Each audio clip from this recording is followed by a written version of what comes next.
Good morning students. तो देखिए आज अपन पढ़ेंगे कि एराइल हैलाइड के अंदर हेलो एरिन्स के अंदर किस तरीके से न्यूक्लियोफिलिक सब्स्टिट्यूशन रिएक्शन होती है, किस तरीके से न्यूक्लियोफिलिक एडिशन रिएक्शन देता है। एराइल हैलाइड दो तरीके की रिएक्शंस देता है, एक देता है न्यूक्लियोफिलिक एडिशन रिएक्शंस, एक देता है nucleophilic substitution reactions. Aromatic ring के अंदर न्यूक्लियोफिलिक सब्स्टिट्यूशन रिएक्शन देना बोला जाता है एरोमेटिक न्यूक्लियोफिलिक सब्स्टिट्यूशन रिएक्शंस, और जब न्यूक्लियोफिलिक एडिशन रिएक्शन देता है तब देता है aryl halide via benzene intermediate. एक होता है बेंजीन, एक होता है बेंजाइन। बेंजाइन होता है बेंजीन के अंदर एक ट्रिपल बॉन्ड, बाकी दो डबल बॉन्ड, मतलब दो हाइड्रोजन निकल के एक ट्रिपल बॉन्ड बन जाए, वो होता है बेंजाइन। तो आज अपन उसी के ऊपर देखते हैं रिएक्शंस ऑफ हेलो एरिन्स।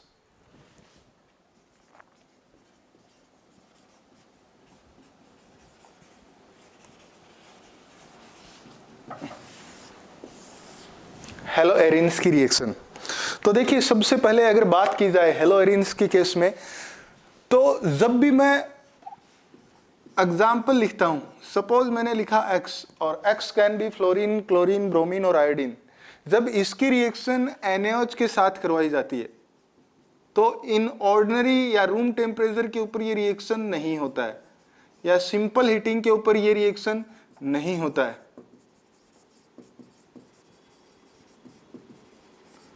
ये प्रोडक्ट कहने का मतलब ये रिएक्शन ये प्रोडक्ट नहीं देता है, ये बनाता नहीं है, ये थोड़ी बनाता है इससे। अगर ये क्यों नहीं बनाता है, क्योंकि ये इसका नेगेटिव चार्ज इसके ऊपर अटैक नहीं कर सकता है और ये बाहर जा नहीं सकता है, क्योंकि अपन ने बताया था इस हेलोजन और इस कार्बन के बीच में क्या होता है, डबल बॉन्ड करेक्टर होता है, और वो डबल बॉन्ड करेक्टर होने की वजह से ये बॉन्ड इतना इजीली टूटता नहीं है। इसके दो तीन रीजन बताए थे। एक ये पहला तो ये रीजन बताया था कि इसके अंदर पार्शियल डबल बॉन्ड करेक्टर होता है। दूसरा ये बताया था कि बेंजीन रिंग भी इलेक्ट्रॉन रिच है, ये इस नेगेटिव चार्ज को अट्रैक्ट करती नहीं है। क्यों? क्योंकि ये भी खुद क्या है, electron density, highly charged electron density रखते हैं। इलेक्ट्रॉन डेंसिटी खुद के अंदर इतनी ज्यादा है कि आने वाले न्यूक्लियोफाइल को रिपेल करती है। तो ये इसी वजह से तो अपन एल्किल हैलाइड या हेलो एल्केन्स को ज्यादा रिएक्टिव बताते हैं रेदर देन हेलो एरिन। तो इस रिएक्शन को अपन हाई टेम्परेचर के ऊपर जब भी करवाते हैं, तो जो ही हाई टेम्परेचर के ऊपर करवाएंगे सेम रिएक्शन को,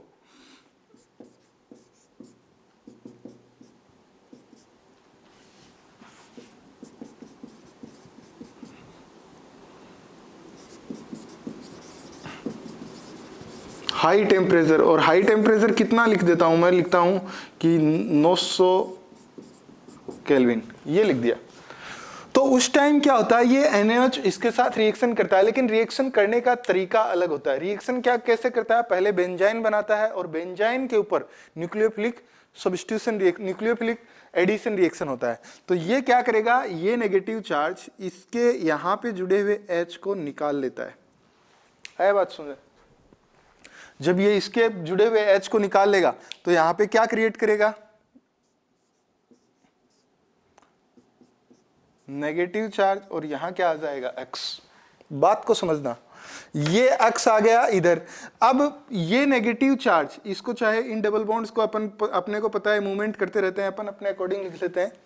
ये negative charge will kick out this halogen and will make this benzene.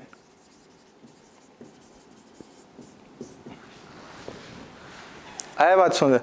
मतलब जब भी कहें कि क्लोरोबेंजीन, ब्रोमोबेंजीन या आयोडोबेंजीन NaOH के साथ रिएक्शन करता है, हाई टेम्परेचर के ऊपर रिएक्शन करता है, तो it always undergo via the benzene intermediate. ये बात याद रखना। हुआ? अब ये बन गया, उसके बाद में इसके ऊपर रिएक्शन होता है H2O। क्यों? क्योंकि ये H2O के अंदर कन्वर्ट हो गया और यहां पे HX निकल गया, ये NaX निकल गया। अब वाटर मॉलिक्यूल अपने को पता है न्यूक्लियोफिलिक होता है, ये न्यूक्लियोफिलिक होने की वजह से इस कार्बन के ऊपर अटैक करता है और ये इधर चला जाता है। मतलब यहां आ जाता है OH और यहां आ जाता है H।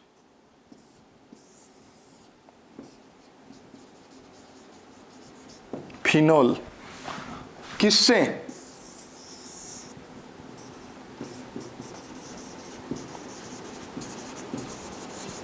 हेलोबेंजीन से वाया बेंजाइन रिएक्शन अक्कर। ये स्टेप कौन सा है? Nucleophilic addition.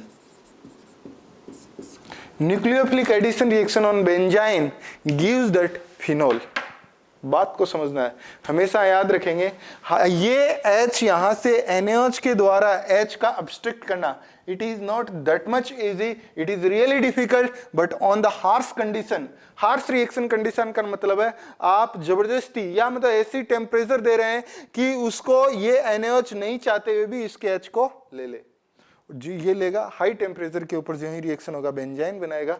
तो क्लोरोबेंजीन जब भी NaOH के साथ रिएक्शन करता है तो बेंजाइन के थ्रू रिएक्शन देता है, न्यूक्लियोफिलिक एडिशन रिएक्शन। अब ये बेंजाइन और कौन कौन से एराइल हैलाइड के अंदर बन सकता है या हेलोएरिन्स के अंदर बन सकता है तो वो देखेंगे। तो स्टार्ट करते हैं बेंजाइन। आज सारी की अपन बेंजाइन की रिएक्शंस पढ़ेंगे, कौन कौन सी बेंजाइन की रिएक्शंस होती है। ओके, सबसे पहले एक मेथड तो अपन ने पढ़ ही लिया, बेंजाइन क्या होता है। ये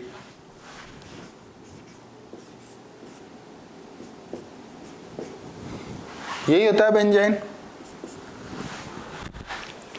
तो देखिए बेंजाइन अपन पढ़ रहे थे कि ऐसी कौन कौन सी रिएक्शंस जिनमें बेंजाइन इंटरमीडिएट बनता है और बेंजाइन बनने के बाद वो न्यूक्लियोफिलिक एडिशन रिएक्शंस देते हैं। तो अपन सबसे पहले बेंजाइन के बारे में पढ़ लेते हैं। बेंजाइन क्या होते हैं, क्या इसकी कैरेक्टरिस्टिक प्रॉपर्टीज होते हैं, ये अपन देख रहे थे। तो बेंजाइन सबसे पहले अगर मैं इसका पहला पॉइंट की बात करूं, benzyne is aromatic in nature. सबसे पहला point, benzyne is aromatic in nature. बात याद रहेगा। All carbon in benzyne are sp2 hybridized carbon. ये एक बार एग्जाम में पूछा था, लगता है ऐसे है ये कार्बन और ये कार्बन sp हाइब्रिडाइज्ड है, लेकिन ये sp हाइब्रिडाइज्ड नहीं है। क्यों? क्योंकि यहां पे जो हाइड्रोजन था, उन हाइब्रिडाइज्ड ऑर्बिटल के इलेक्ट्रॉन्स, या मैं बोलूं हाइब्रिडाइजेशन के बाद जो बॉन्ड बना था वही बॉन्ड डीलोकलाइज्ड हुआ था यहाँ पे अनहाइब्रिड p ऑर्बिटल की ओवरलैपिंग से ये वन मोर p बॉन्ड नहीं बना है। ये बात याद रखना। आया बात समझ में? तो क्या मैं बोल रहा हूं कि all carbon atoms are sp2 hybridized in benzene। आया बात समझे? तीसरा पॉइंट, ये बेंजाइन किस तरीके की रिएक्शन देता है? Nucleophilic addition reaction. तो वो भी लिख लेंगे, benzyne gives nucleophilic addition reaction. It is highly reactive intermediate. Benzyne reaction के अंदर बीच में बनता है, बेंजाइन को आइसोलेट करना, लेबोरेटरी के अंदर आइसोलेट करके निकालना, it is really difficult because it is so reactive in nature. और जब इसकी रिएक्टिविटी ज्यादा है तो इसकी ऑब्वियसली इसकी स्टेबिलिटी क्या होगी? कम होगी। तो इसकी स्टेबिलिटी भी क्या होती है? कम होती है। तो यही लिखेंगे, it is highly reactive intermediate।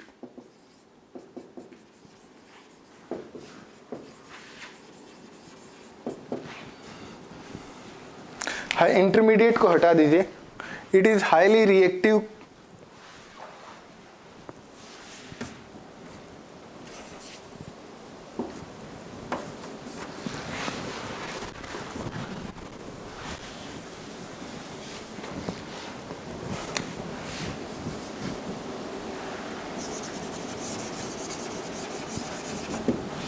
Compound.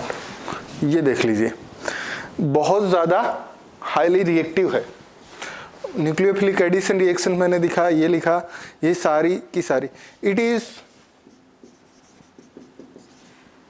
Also known as, या ये पॉइंट आप इधर लिख लेंगे, ये जो बेंजाइन है इसी को और क्या बोला जाता है? एराइन। और इसको बोला जाता है डाईहाइड्रो बेंजीन। ये सारे नाम से इसको भी और भी जाना जाता है। Benzyne, aryne, dihydrobenzene. Benzyne is aromatic in nature. अगर कोई पूछे कि एरोमेटिक है, एंटी एरोमेटिक है, नॉन एरोमेटिक है, you have to say that aromatic in nature. All carbons are sp2 hybridized carbon.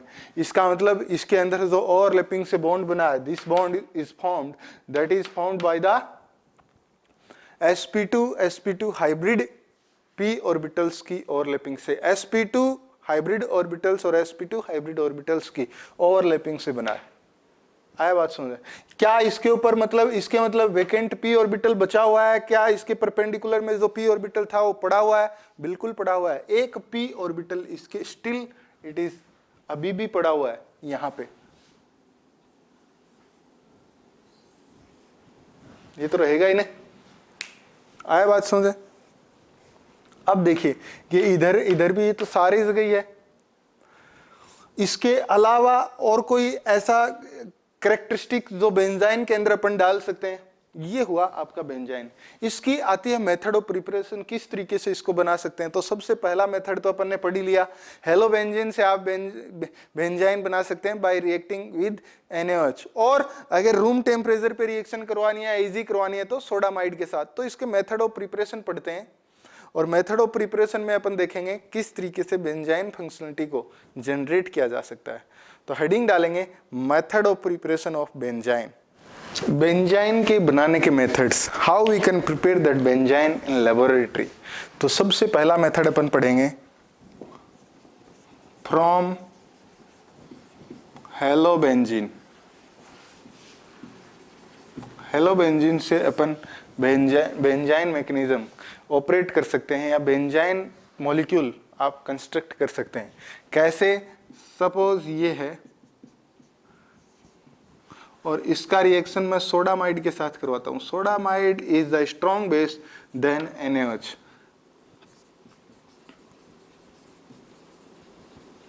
देखिए जब NaOH ले रहे थे तब भी बेंजाइन बना रहा था, लेकिन उस टाइम बहुत ही हार्श रिएक्शन कंडीशन था। हार्श रिएक्शन कंडीशन का मतलब होता है, यहां पे मैं लिख ही देता हूं,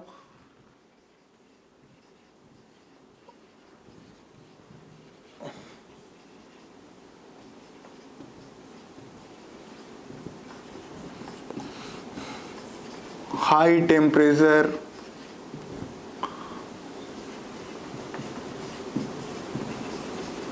हाई प्रेशर,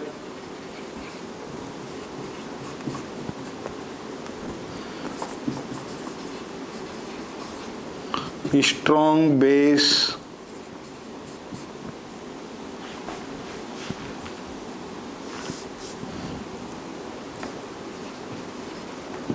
ये जो कंडीशन होती है इनको बोलते हैं हार्श रिएक्शन कंडीशन। अब ये प्रेशर, हाई टेम्परेचर और प्रेशर दोनों साथ भी हो सकते हैं, और इन दोनों में एक भी हो, बहुत ज्यादा टेम्परेचर हो तो उसको हार्श रिएक्शन। देखिए यहाँ पे नॉर्मल रिएक्शन, नॉर्मल टेम्परेचर पे रिएक्शन करवाया जाता है रूम टेम्परेचर के ऊपर। मैं यहाँ पे एरो के ऊपर RT भी लिख सकता हूँ कभी कभी, और कभी कभी रूम टेम्परेचर लिखता हूँ। रूम टेम्परेचर के ऊपर जब रिएक्शन करता है तो ये क्या करता है, ये सोडामाइड में NH2- है, ये NH2- इसके ऊपर जुड़े हुए H को निकाल लेता है, और जो ही यहाँ पे जुड़े हुए H को निकालेगा यहाँ क्या आएगा, नेगेटिव चार्ज। कहने का मतलब ये नेगेटिव चार्ज Cl, और इस नेगेटिव चार्ज को ये किक आउट करके यहाँ पे बनाता है बेंजाइन। मैंने इसको ऐसा लिख दिया, लिख सकते हैं, हालांकि कहाँ इसको ऐसा घुमा के लिख दीजिए, नहीं यही आ गया। अब इसको मैंने लिखने का तरीका कुछ नहीं है, वो ही सेम ही है, चाहे मैं ऐसे लिख दूं, एक ही बात है, बात तो दोनों में सेम ही है ना। From chlorobenzene, if chlorobenzene will make react with the sodamide, gives that anion on the benzene, that anion will delocalize and kick out that chlorine and make that benzene. First method of preparation of benzene.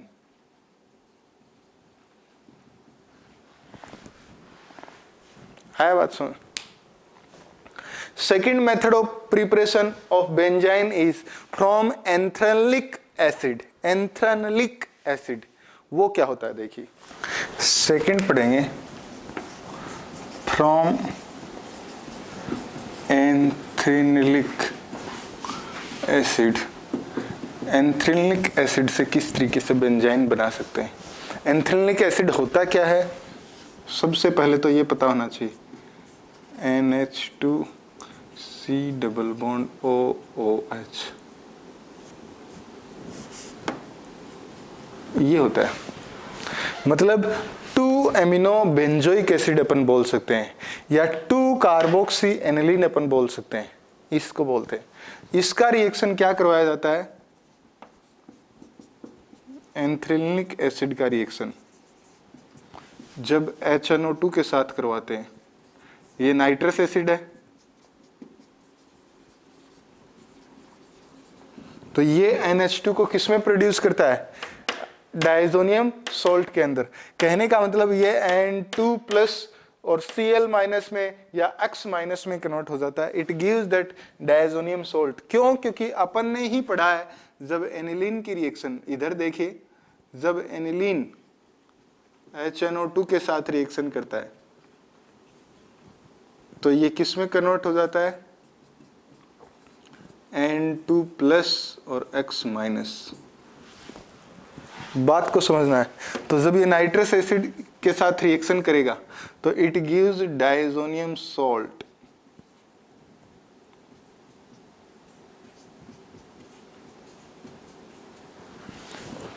आया बात समझे। और जो ही ये बनेगा, ये बनते ही अपने को पता है एसिड H प्लस दे के बाहर निकालेगा, नेगेटिव चार्ज आएगा, और that negative charge will delocalized and kick out this leaving group. This will behave as a leaving group and form that benzene.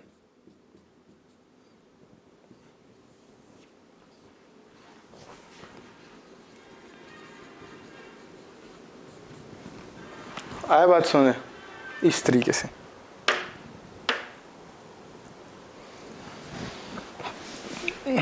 दो मेथड हो गए बेंजाइन बनाने के।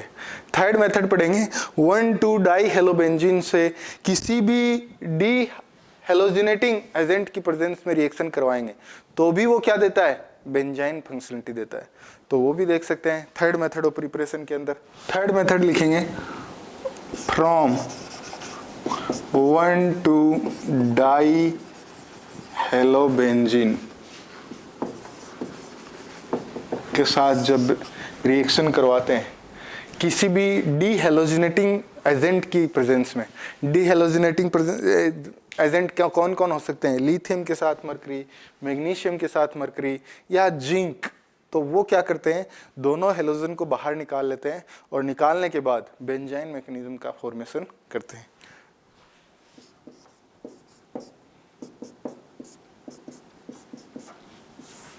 हीट किया जाता है in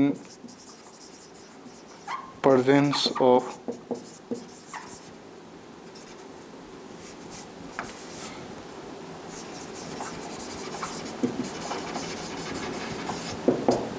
dehalogenating agent। dehalogenating agent कौन कौन से हो सकते हैं वो मैं इधर लिख रहा हूं। जिंक हो सकता है, लिथियम हो सकता है मरकरी के साथ, मैग्नीशियम हो सकता है मरकरी के साथ। ये सारे dehalogenating agent we can used. And if it is reaction happening in presence of dehalogenating agent, ये क्या करते हैं, मेटल कार्बन हेलोजन बॉन्ड के बीच में इंसर्ट होते हैं। जो ही इंसर्ट होंगे नेगेटिव चार्ज कार्बन को देते हैं, that negative charge will delocalised and again will go the outside. Suppose ये जिंक की प्रेजेंस में होता है तो ये क्या करेंगे, यहाँ पे बॉन्ड बना के और जिंक क्लोराइड बाहर निकाल देते हैं। तो इस तरीके से अपने को किसी भी मेटल के साथ रिएक्शन करवाने से, डीहेलोजिनेटिंग एजेंट की प्रेजेंस में रिएक्शन करवाने से बेंजाइन मिलता है। अपन ने 3 मेथड पढ़ लिए किस तरीके से बेंजाइन को बना सकते हैं। चौथा मेथड देखेंगे पायरोलाइसिस ऑफ एस्टर, कि किस तरीके से एस्टर को तोड़ दिया जाता है तो भी उससे बेंजाइन बनती है। तो वो लिखेंगे fourth method, pyrolysis of ester.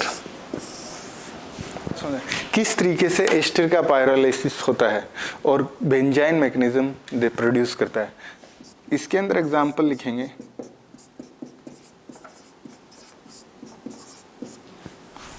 जब इसको हीट किया जाता है तो 2 मोल ऑफ CO2 बाहर निकलता है। ये इधर से टूटता है और जो ही टूट के ये इधर से, ये बॉन्ड इधर से और टूट के यहाँ पे बॉन्ड और बॉन्ड बना के ये तो बना देता है बेंजाइन और निकाल देता है 2 मोल ऑफ CO2, या मैंने ये लिख ही दिया 2 mole of CO2 will be generated. या फिर ये हो सकता है कि ये molecule C double bond O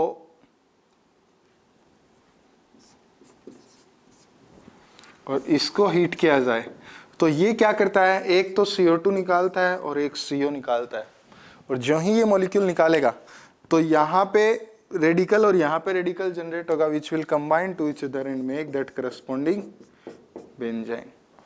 इसमें 2 मोल CO2 निकले थे, ये दोनों, इसमें ये CO और ये CO2 ये निकला है। आया बात समझ? इसी तरीके से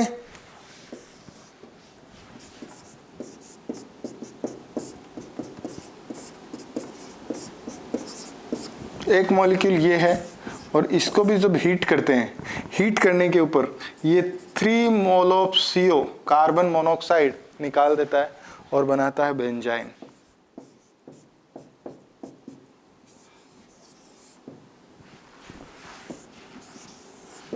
ये 4 मेथड अभी तक अपन ने पढ़े हैं बेंजाइन को बनाने के तरीके। किन 4 मेथड से अपन बेंजाइन फंक्शनलिटी जनरेट कर सकते हैं, और ये बेंजाइन एक बार अगर बन गई तो बनने के बाद किस तरीके से रिएक्शन करता है वो अपन देखेंगे इससे नेक्स्ट क्लास के अंदर। किस तरीके से बेंजाइन रिएक्शन करता है, रिएक्शन रिएजेंट के किस पार्ट से करेगा, हमेशा न्यूक्लियोफाइल से। क्यों? क्योंकि खुद कैसा होता है, इलेक्ट्रोफिलिक। इलेक्ट्रोफिलिक क्यों होता है? क्योंकि बेंजाइन के अंदर जो ट्रिपल बॉन्ड है वो स्टेबल नहीं होता। स्टेबल नहीं होता तो एक तरफ कहीं भी मूव करता है, और जो ही मूव करता है तो कार्बन के ऊपर पॉजिटिव चार्ज आता है, कार्बन के ऊपर नेगेटिव चार्ज आता है। पहले पॉजिटिव कार्बन रिएक्ट करता है, वो इलेक्ट्रॉन डेंसिटी को रिएजेंट से लेना चाहता है, इसीलिए वो कौन सी रिएक्शन देता है, nucleophilic addition reaction. Benzyne always gives nucleophilic addition reaction. आया बात समझ? तो ये तो हुए इसके मेथड ऑफ प्रिपरेशंस। इतना करिए आज। Thank you very much.